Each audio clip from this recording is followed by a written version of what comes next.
After that. Oh. Our next stop is Western Museum of Mining and Industry. Our final stop is Western Museum of Mining and Industry. Our first stop is Western Museum of Mining and Industry. Now we are at... It's time to check out Western Museum of Mining and Industry. And it's time to check out Western Museum of Mining and Industry. Now we're at Mona Lisa. Well, attraction? The next place you should check out is Western Museum of Mining and Industry. All right, so I'm gonna give you guys a tour of the museum. I'm gonna start by running the machines in this room, and then I'll take you through the rest of the museum, which we use as energy, right? For whatever wind power they built dams, dikes, to reclaim that land from the ocean. But wind is a natural resource for them. They're on the North Sea. They're getting pummeled by wind all the time. So what wind is going to give you? You can take power and energy of a dynamo. So there's two different things happening here. Remember I said it's very modular, it's like Lego. This is the steam engine, producing 10 horsepower. This is the Edison dynamo, producing electricity. These two items in combination, you gotta remember, there's no electric company. There's no light switches. When this is on, the power's on. When this is off, the power's off. This setup might have been something that was used by a wealthy family that might have had it in a structure outside their home, or maybe a small eastern village. Pennsylvania is a good example. A state with the infrastructure to power a couple blocks of street lamps. This could do about 60 light bulbs, maybe a couple blocks of street lamps. And so in combination, you're using that steam as your energy, powering this motor, creating 10 horsepower, sending kinetic energy to the dynamo, which creates electricity. We're using steam to create electric power. And so that's kind of how all these machines work, right? What just to pull those balls out? It governs the speed of the motor so that this motor doesn't tear itself apart under operation, just like a governor in a regular motor does. This machine would have run at 125 RPMs. I'm gonna run it at 25. I'm sorry, at 50.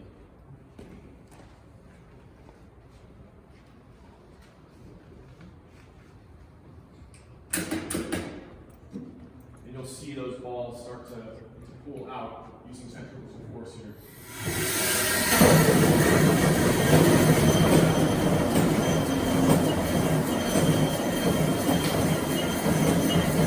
Again, about 60 light bulbs, and it will block the street.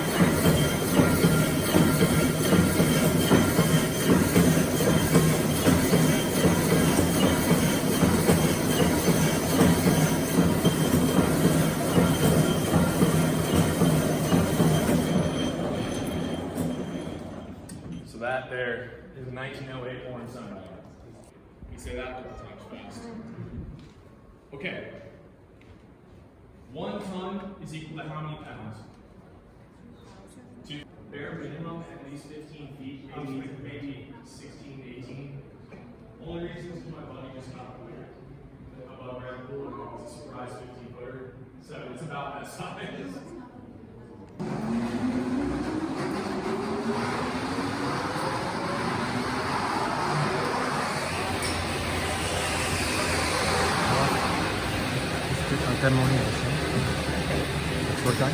The tour guide is demoing this, I'll just say it first. The tour guide is demoing this machine. I think it was used, wait, hold on. To generate electricity. The tour guide is demoing this machine, which was used to generate electricity. And the machine would spin actually like 6 to 7 times faster.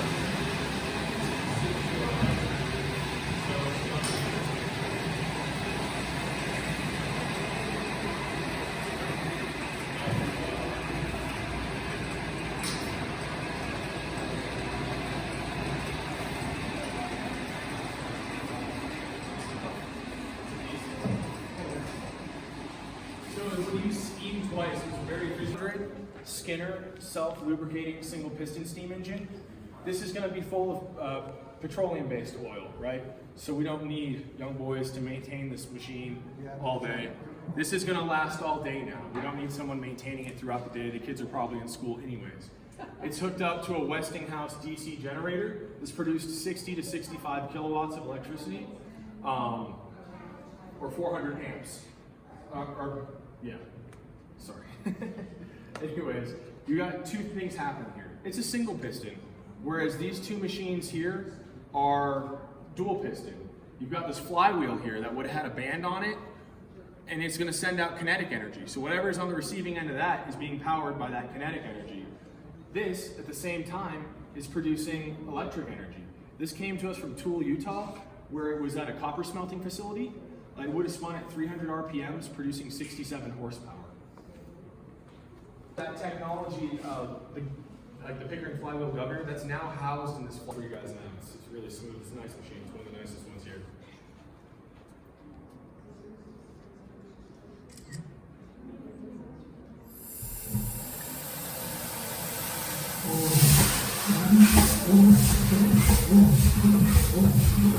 It sounds like a orangutan.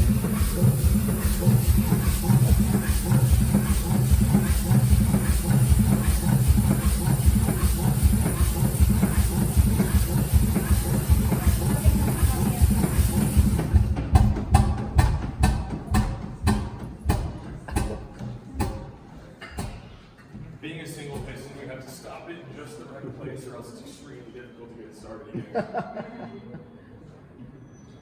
Manufactured in 1889 to 1907. These were made in Beaver Falls, Pennsylvania. This one came to us from Walden, Colorado, where it pumped a 250-foot mine shaft. Anybody here know what positive displacing is?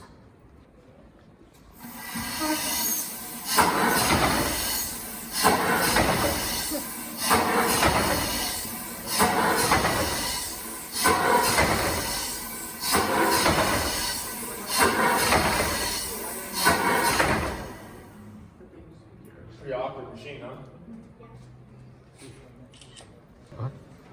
He just demonstrated a steam pump. Is that black one? A single horsepower Acme steam engine. This was something you could use at the general store. You could use it out in the field. You could use it at home. In this circumstance, we have it hooked up to rock pressure, like an assayer might use. So you would pull ore out of the ground, and you go to him to determine how much of what mineral you have, etc. If he crushes it, he's going to run some tests on it and tell you, okay, you have this many ounces of copper or lithium or gold, whatever it is. But you could just as soon hook this up to a washer machine. These were kind of short-lived because the electric motor, portable electric motors, started picking up in popularity around the same time. So these didn't last very long. But it used kerosene power to boil the water and to power this little dual-cylinder, single horsepower steam engine.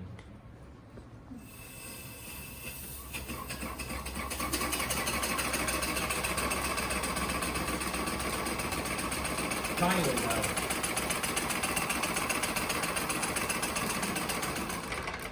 And that would crush the rock, and that would show you what kind of materials you have, what minerals you have, right? A lot of iron pyrite in there. So fool's gold. So that's the setup. On that note, we're going to move this direction. The museum is kind of like a horseshoe.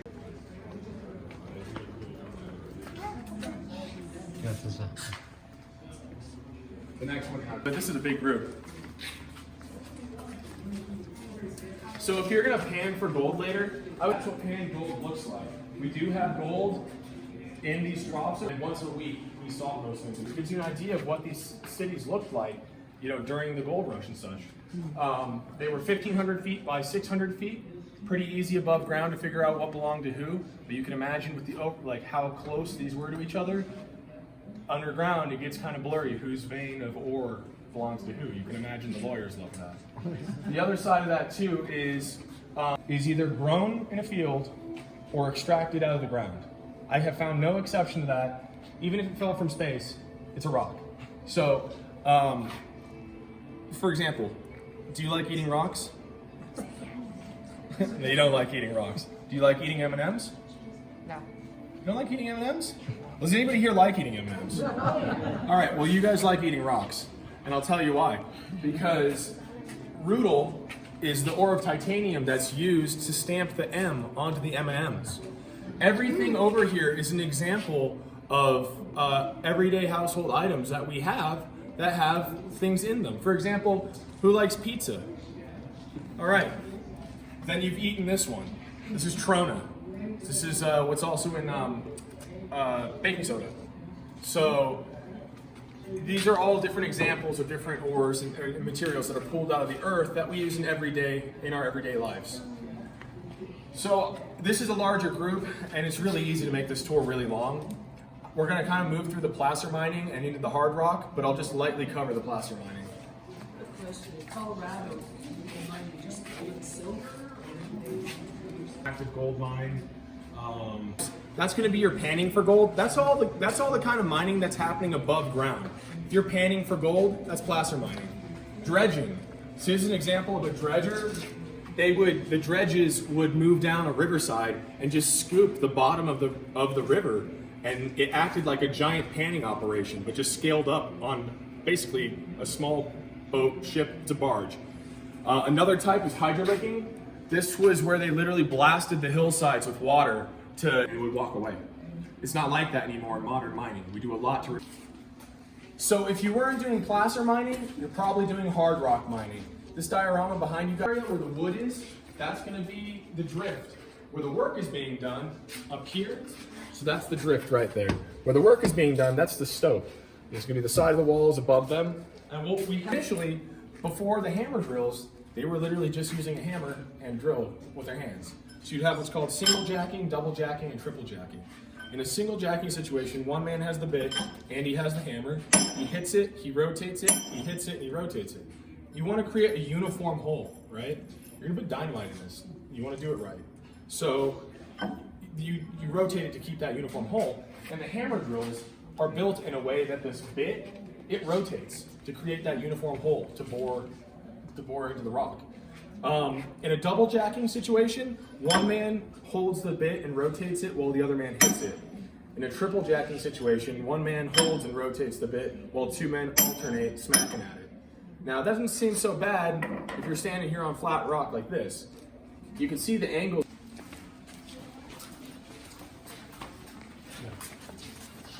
That job is done. That's the best job. Now we'll put the short, yeah, we can fill in this doorway too. Everybody? So this is what's called a trammer. One man can push about a ton. A mule could pull about 3. The trammer could pull 5 tons of man, material, and equipment in and out of the mine, about half a mile before it needed to be refueled. It ran off pneumatic power. This was air power. You know, you don't want to use diesel in a mine because you're going to pollute an enclosed area, right?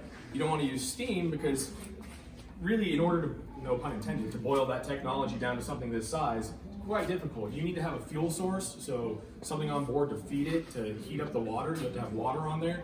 And when a steam boiler goes off, it is an extremely violent event. And it's not something you want happening in an enclosed area. So pneumatic power, which came around towards the end of the Industrial Revolution, was the logical choice for something like this. Yeah, you can pull 5 tons for half a mile. That's great. I don't know the name of the mine off the top of my head, but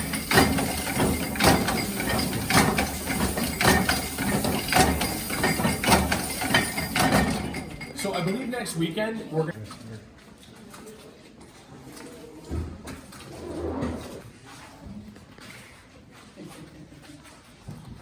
This is a 1920 Ingersoll Rand air compressor. And you know, one thing I didn't point out that I should have pointed out on that red steam engine that I ran out there, the Skinner, the single piston, they're all pneumatically powered now, but at the time they would have been steam powered. That steam would have come in through here, right? It's going to push the piston, which is going to push spin the flywheel and send that kinetic energy out, right? That's how we were moving, that's how it was working as an engine, moving energy out towards whatever application and job you're trying to achieve. In an air compressor like this guy looks kind of like that red one, but not as pretty. This is a 1920 Ingersoll Rand air compressor hooked up to an early General Electric motor. The electric motor is creating the power. Electricity is being used to create the kinetic energy that goes up this line rod, sending the energy this way. So as where that red steam engine, the energy was going out, this machine is receiving it from this electric motor, which is going to push the piston, which is going to create compressed air. So it's a very similar process, just kind of in inverse, right? Another fun fact about this machine, I only recently learned this, so I need to really double check this information, but from what's in front of me, it looks that way. This museum was established in the 70s, right? The current air compressor and generator that we have to run the machines was established, they installed it, I think around 1999, 2000, maybe 2001. Prior to that, it's my understanding that this machine was used to power the air throughout the museum. And you can see the hose lines that run up, and you can follow these hoses, they go to all the other machines. Then they realized it was not safe to run this machine.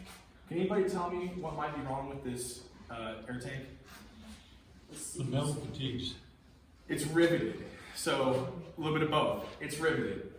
They don't make them that way anymore. That's not safe. So they realized that 21 years ago and said, okay, that's just kind of a neat thing. So I'll show you how this worked.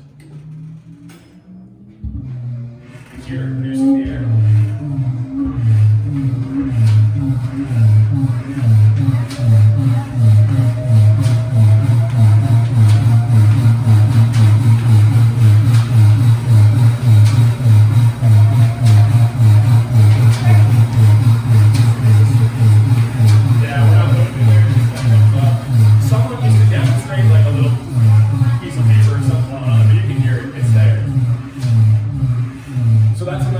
Ingersoll air compressor.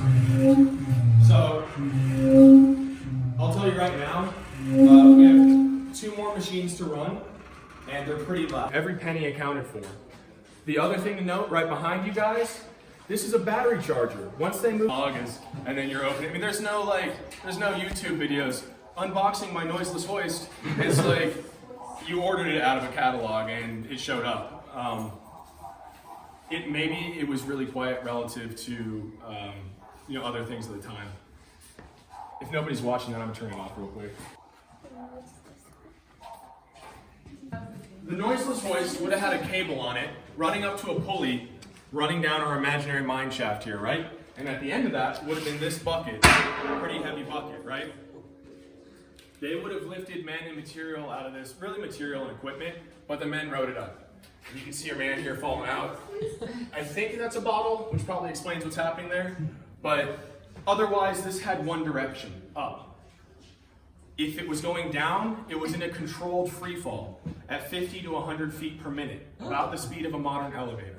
I don't know which word was really working stronger there, controlled or free fall, but this only had one direction, which was up. That's your hoist operator. He's making $4 a day. That's $1 more than anybody else in the mine. But he's tethered to this thing 10 hours a day, right? And he's just waiting for them to tell him, hey, we need the bucket at this floor, right? How do they tell him? Okay, we need it on the 2nd floor. 1 long, 2 short. Then he knows, bring it up or drop it down. It would have been marked. The lines would have been marked. Also, he does it 10 hours a day.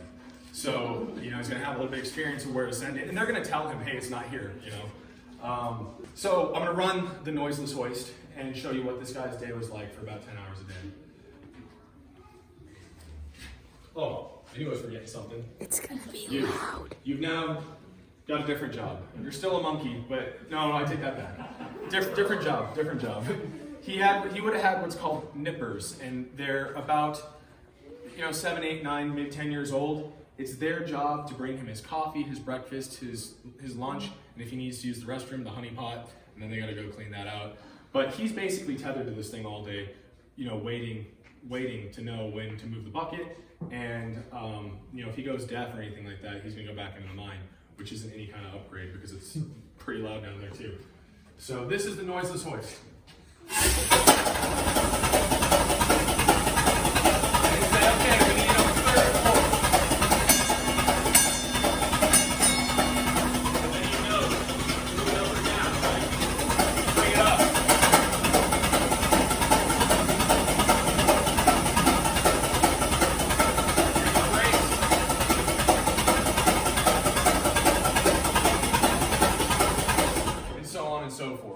So I used to do that where I'd ring the bell a couple times, but we try to not run the machines too long.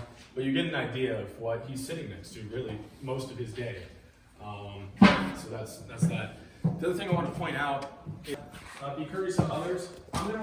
So this next machine is the loudest one. It's the hammer drill. It's an 1880 hammer drill from the Denver Equipment Company.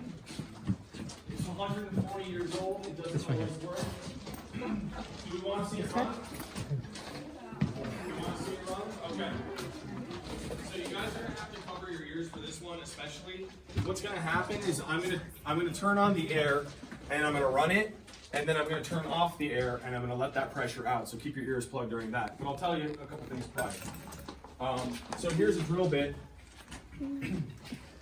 This is an invention that came out of Colorado. I told you earlier that these machines kicked up a lot of dust and it would get into your lungs and cause silicosis. Pull down the drill bit and keep it sharper longer, and also it's going to clear out the cuts. It's going to flow, but it's adding moisture into this thing as it's chipping away at the rocks, and that's going to kind of water that down and turn it into more of a paste. It's not going to be pulling out like a huge amount of water like a garden. He's about to run the drill, which is the loudest thing in this museum. And keep the bits, sharp for long.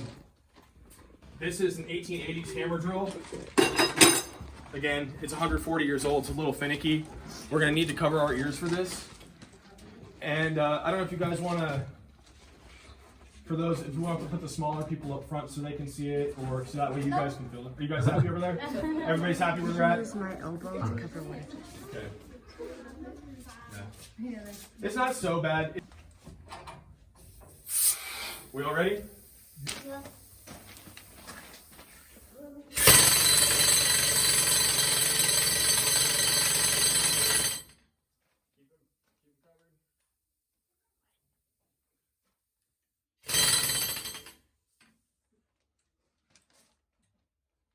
Remember,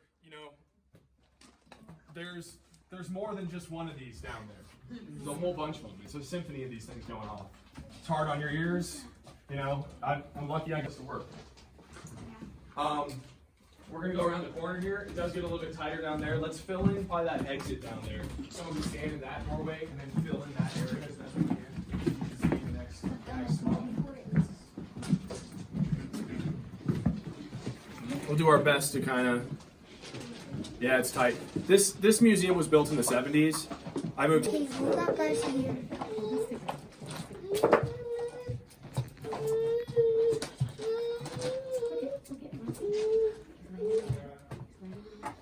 So here's a candle lit back here.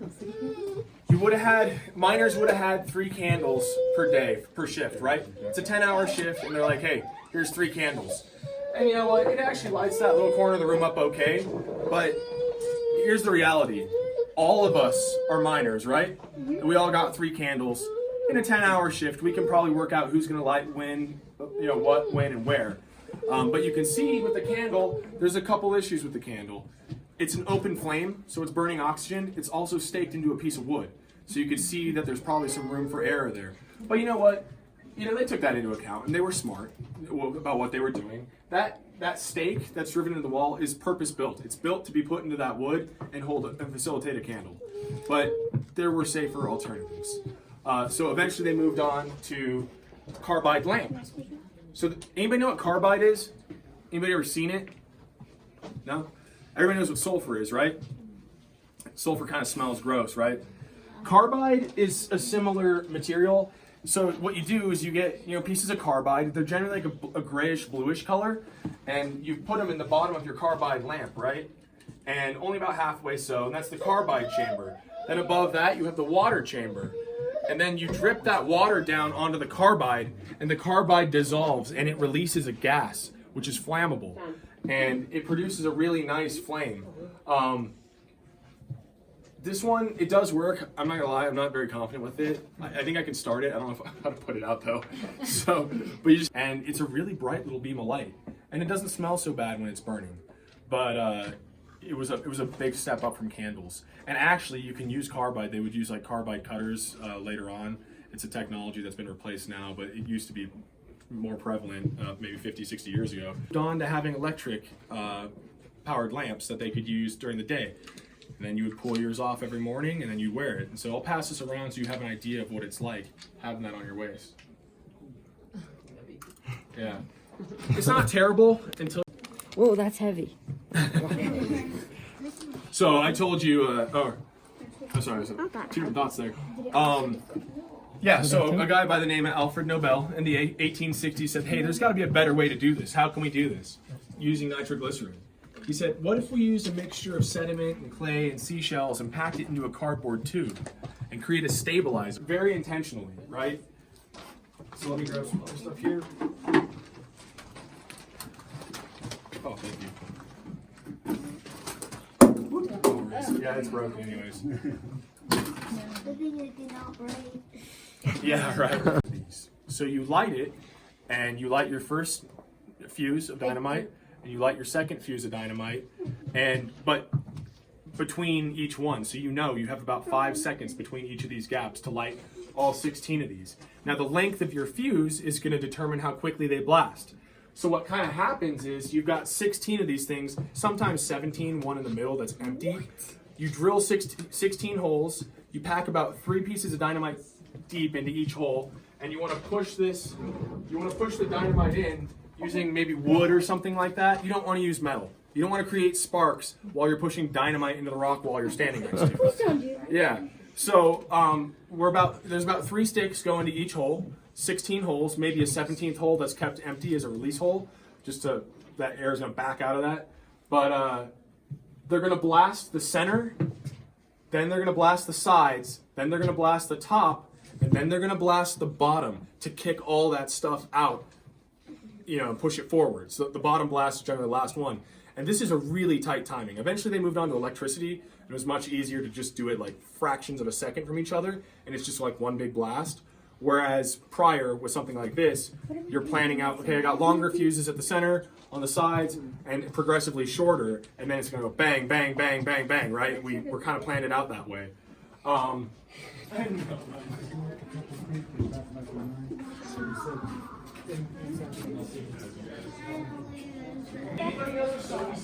breaks. In this room there are fluorescent.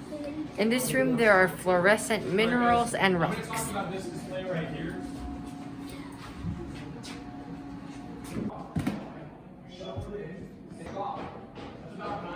So this down here where he's at, It's likely, but alright, mess up real quick. Alright, look here. 1, 2, 3, change. And yep. This is a steam pump, and this is a steam pump that pumps water, and it can fill a swimming pool in about an hour.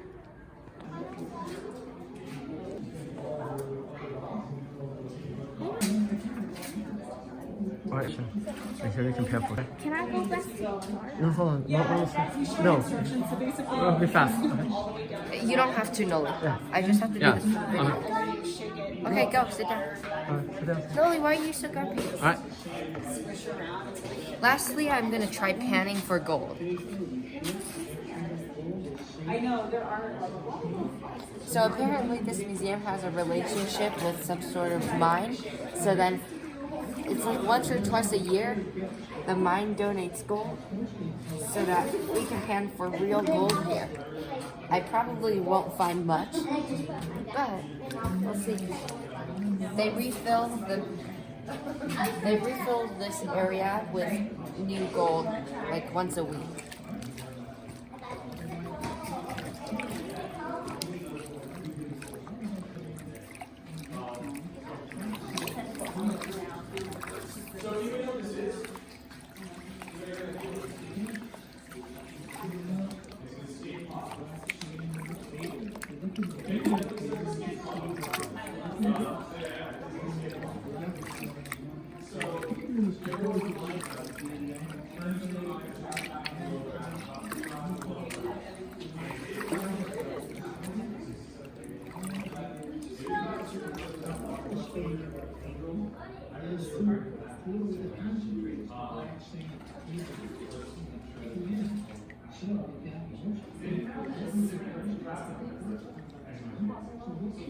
Too funny? Is that a camera? I'm not sure, but if anything, there would be a gold flake here, since gold is the heaviest thing. But I don't know. Maybe I just suck at mining for gold. Oh yeah. And go. This machine here runs on air. I guess so, yeah. This machine here runs on air and it replaced the mules. It's able to, with one air fill, it's able to go half a mile and pull up to 5 tons. That's 10,000 pounds.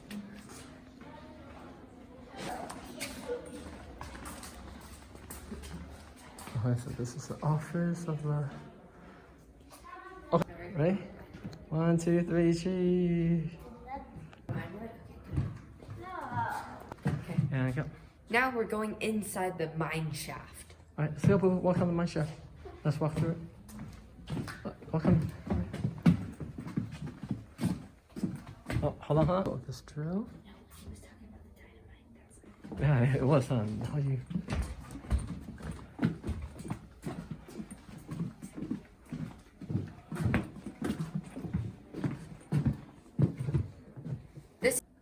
This is the wall where they insert the dynamite, and then the dynamite will go explode, boom. And before dynamite, there was nitroglycerin, which was even more dangerous than dynamite. Can you imagine that? So I guess when the miners got dynamite, they looked at it as, oh, this is still dangerous, but at least it's safer.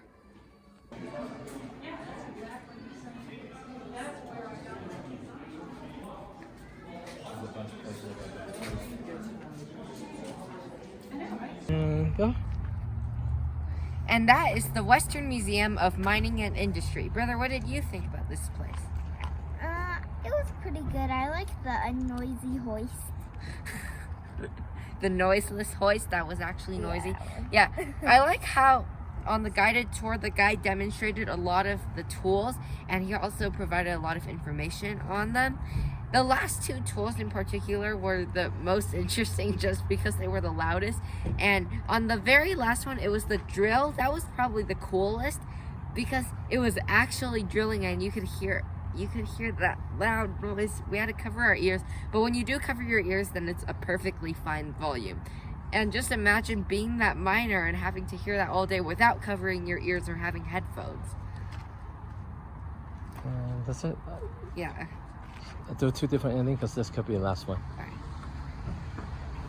That's it for a day in Colorado Springs. Please hit the subscribe button and stay tuned for more videos.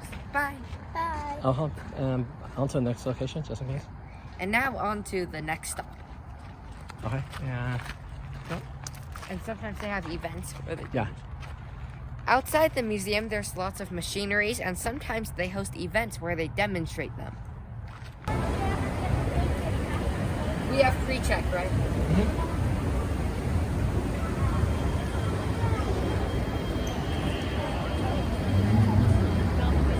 People exiting that way. You want to bring it up, or you want Mama to? We're here for all A, B.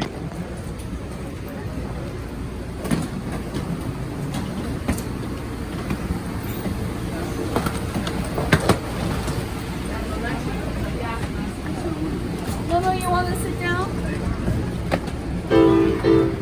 Please keep clear and hold on for departure to all A gates.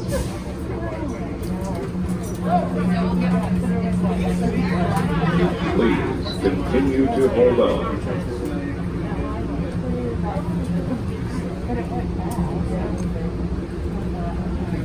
Thank you for a photo, guys. 1, 2, 3, cheese.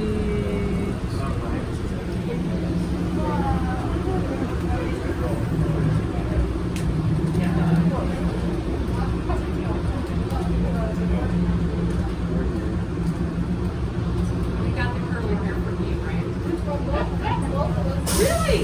Nice, nice. But I'll take it. Take them.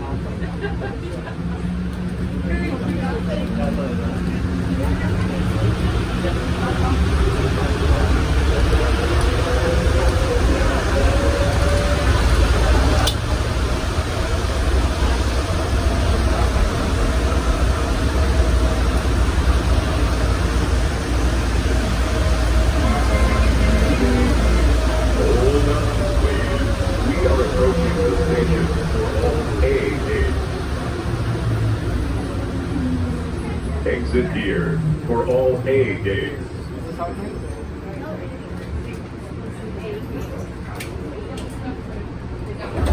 Please watch your step.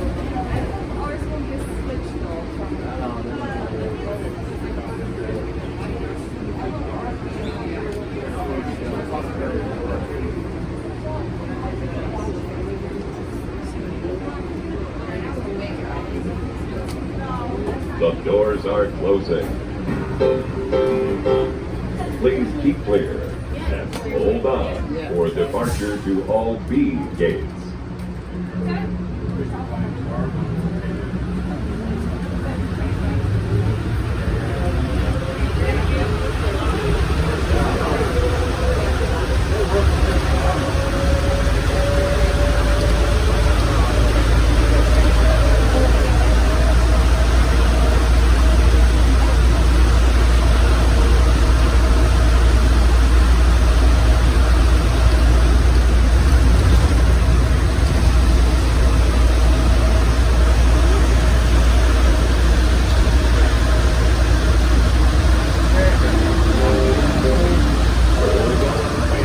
We're approaching the station for all B gates.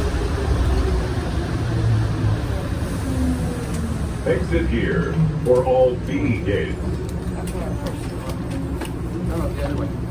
Yeah, I know this one. Please watch your step.